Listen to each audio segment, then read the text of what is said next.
bdnews24.com একটা report করেছে, তার শিরোনাম হচ্ছে এই যে যুদ্ধ অবসান নিয়ে ইরান ও যুক্তরাষ্ট্রের মধ্যে 3 দেশের মধ্যস্থতার খবর। কারা? তুরস্ক, মিশর ও পাকিস্তানের কর্মকর্তারা হোয়াইট হাউসের দূত এবং ইরানের পররাষ্ট্রমন্ত্রীর সঙ্গে আলাদাভাবে বৈঠক করেছেন বলছে সংবাদ মাধ্যম এক্সিওস। কি সেটা? যুদ্ধ অবসানে ইরানের সঙ্গে আলোচনা চলা নিয়ে যুক্তরাষ্ট্রের প্রেসিডেন্ট ডোনাল্ড ট্রাম্পের দাবির মধ্যে এবার এই দুই দেশের মধ্যে তুরস্ক, মিশর ও পাকিস্তানের মধ্যস্থতায় পরোক্ষ বার্তা আদান প্রদান এবং উত্তেজনা কমানোর প্রচেষ্টা চলার খবর পাওয়া গেছে। যুক্তরাষ্ট্রের সংবাদ মাধ্যম এক্সিওসের এক প্রতিবেদক বলেছেন, 3 দেশ তুরস্ক, মিশর এবং পাকিস্তানের কর্মকর্তারা হোয়াইট হাউসের দূত স্টিভ উইটকফ এবং ইরানের পররাষ্ট্রমন্ত্রী আব্বাস আরাকচির সঙ্গে আলাদাভাবে বৈঠক করেছেন। সাংঘাতিক ব্যাপার, এটা তো অনেক দূর আগাইছে। যদি এই কর্মকর্তারা সত্যি সত্যি বৈঠক করে থাকে তাহলে হয়তো তার ভিত্তিতেই ডোনাল্ড ট্রাম্প একটু বাড়ায় বলছে যে আলোচনা হচ্ছে, খুব ফলপ্রসূ ভাবে এগোচ্ছে, অমুক তমুক হ্যান ত্যান।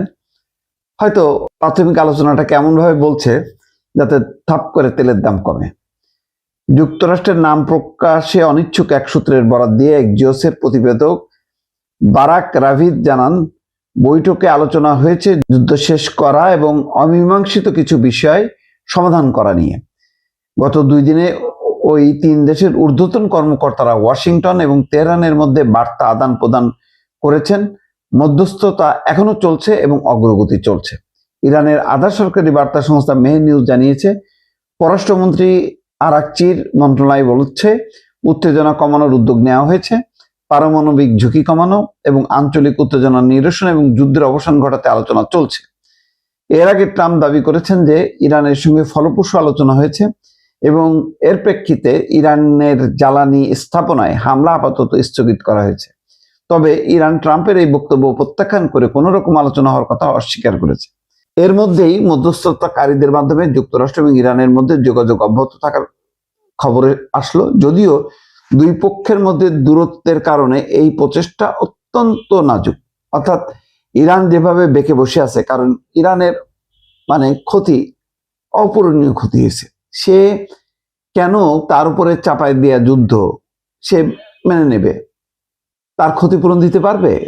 তার প্রধান ধর্মীয় নেতা যে মারা গেল, প্রতিরক্ষা মন্ত্রী মারা গেল, সেনা প্রধান মারা গেল, তারপরে শেষ পর্যায়ে 4 জন কর্মকর্তা মারা গেল, জ্যেষ্ঠ একজন নেতা সহ, তারা কি ফেরত আসবে? এই ক্ষতি কিভাবে পূরণ হবে?